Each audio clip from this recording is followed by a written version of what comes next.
সকালবেলা সবজি কিনতে গিয়েছিলাম। সবজি কেনার সময় দেখলাম আপনার বেগুন, তারপরে হয়েছে চালি কুমড়া, শসা, করলা, ফুলকপি। ভাইকে জিজ্ঞেস করলাম যে ভাই আপনার সবজির দাম কীরকম। ভাই বলল যে সবজির দাম আছে, মোটামুটি নিতে পারেন। কিন্তু সবজিগুলো ভাই দেখতে যতটা সুন্দর, ঠিক আছে, আমার কাছে কেন জানি ভালো লাগলো না, তাই সবজিটা নিতে পারলাম না। তাই চলে গেলাম শাক কিনতে।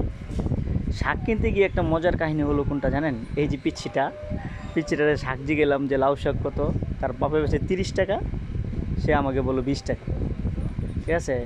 তারপরে শাক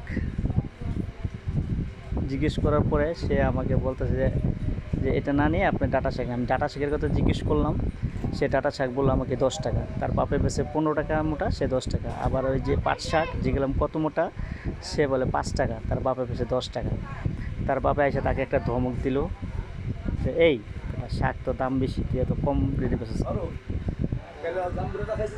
হ্যাঁ।